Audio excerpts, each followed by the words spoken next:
Hey everybody, man, tell you it's been a couple weeks since I've been here, but I am back. Cannonball Cats, Jamie hunting on a budget, Texas. I'm back, shooting another short video tape.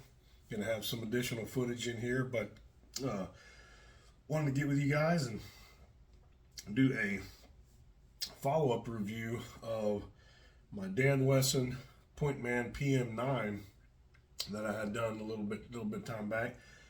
Not very long ago, but there's a reason for that, and I'll tell you in a second. But first, let's make sure this firearm is clear as always. Got to do our diligence, right? So you can see that there is no magazine. You can see through it again, as always. Well, let me see if I can get that there. There you go. You can see my hands moving through there. You can look inside here. There is no round in the chamber. Nothing is there. It is clear. So we are able to operate this thing and mess around with it here safely. Man, look at that. It's almost silent. It's so smooth, and it's such a sweet firearm. Anyhow, so coming back to you with the follow-up on this firearm, and I've got to say that this firearm has been nothing short of outstanding. I have recently competed in my first USPSA match. I competed in the single stack division. Single stack, there is obviously a lot of limitations to what you can do unless you're at just another level, because you are limited to 10 rounds on a 9mm, 8 rounds on anything in a major category being a 40, 45, or 10mm.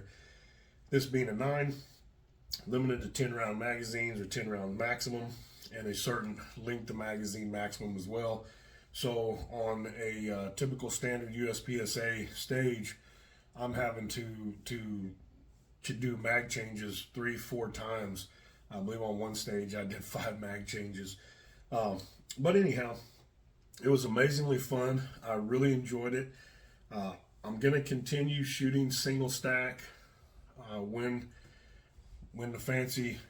I fancy it. I've also got a couple other divisions that I can compete in with the firearms I have, and those are little upcoming videos that I'll have upcoming with some reviews of those firearms as well. But I'll be able to compete in some other divisions where I won't be at a disadvantage on mag capacity.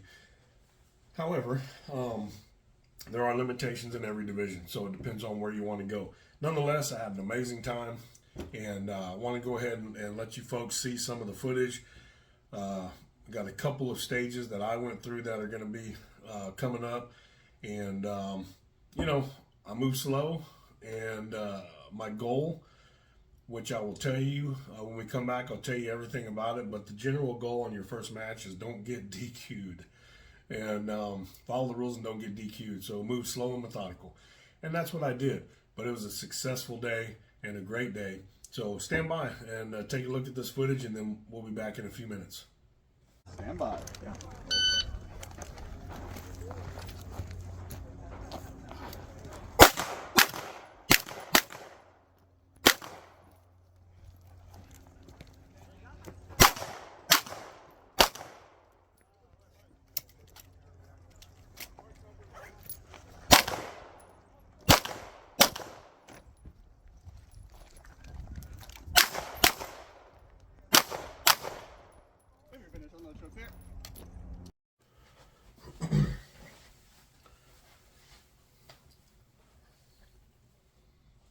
All right, we're back. So I hope you folks enjoyed those couple little video segments. One of them was a little grainy, I understand, but you get to see, you know, a USPSA match stage, a couple of them. Anyhow, back to everything there. First, let me tell you that when it comes to USPSA, the scoring is very interesting. You have Alpha, Charlie, Delta, and Mike. You got Alpha's A hit, that's the top scoring you can make on a hit. Charlie's second best, Delta third, and then Mike is a miss. There are no scores and penalty hits as well. But essentially, on the day, I came out at 117 A's, 20 Charlies, so 117 Alphas, 20 Charlies, 5 Deltas, 4 Mikes, and 1 no score. So at 117 A hits, you know, it was a very successful day. These targets range anywhere from 8 to 12 feet out to 23 yards, I believe, was the furthest items on any of the stages. So anyhow, and you know, you're moving and you're firing on the move. You're not standing at a range. So I was very, very pleased with the outcome. Very pleased that I was able to compete in the entire match. No disqualifications, have all my scores counted, and complete a classifier, which the one you saw, which was the clearest video, was a classifier that goes into USPSA, which will help classify my my division or my level once I compete in 4+ matches in single stack. In order to get classified in any division, be it limited 10, production, single stack, and so forth, you have to compete in at least 4 matches in those individually, and then your 4 scores will be averaged and calculated against a modifier, and then you will be placed at a certain level within that division. And then your score just improves and so forth as you continue to compete, and your highest averages are always taken. So anyway, back to the firearm. Man, this thing ran amazing. It had one fail to go into battery, but I'll tell you, it was not the firearm's fault. It was 100% my fault. It was during a mag change, and essentially I did not rack the magazine fully. I didn't fully seat it. It was a Wilson Combat mag, so when I seated the mag, I was usually pressing them in pretty good, but I didn't press this one, and it was just, I mean, just that much from being seated. There's a little bit of a tight spot there, and I fired, and the firearm came back, wouldn't go into battery. I re-racked, it did not chamber around because, again, the magazine was not fully seated. Then I drew back, locked it open, looked down, and could see and reseated the magazine, re-racked. Everything was good, and I finished that stage. So, not the firearm's fault. The firearm ran 100% perfect. The operator did not.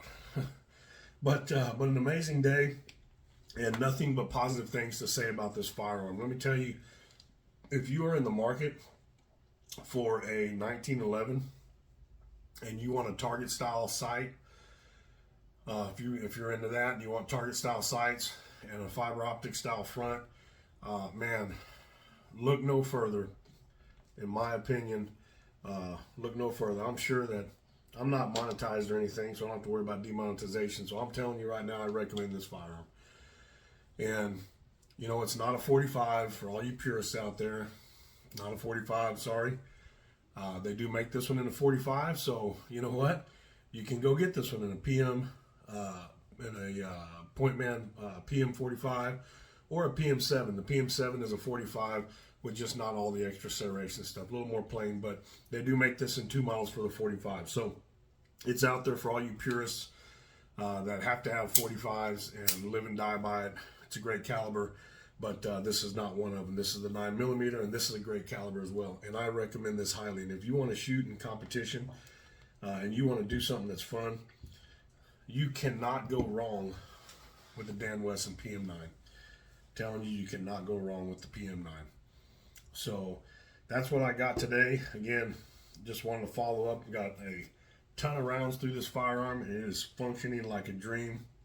And I mean, I ran that thing, and it was dusty and dirty and nasty, and this thing just ran like a top, man. It did not hiccup at all. So, I mean, can't get, that sound is just amazing, isn't it? How about that? And I mean, the trigger on this thing, my goodness, it is so light. Wonderful. What a reset. Bam. All right, anyway, that's what I got, folks. Look forward to seeing y'all soon. A couple more gun reviews coming up here in the very near future. Sorry about all the sunspots. I got a curtain over here that's letting a little bit of light in, so I got dots and everything all over my head here. But hope you guys have a great day. Hope y'all have a great finish out to your weekend. God bless you. God bless America as always, and God bless Texas. Cannonball Cats, I'm on a budget, Texas, signing off. Y'all take care. Bye-bye.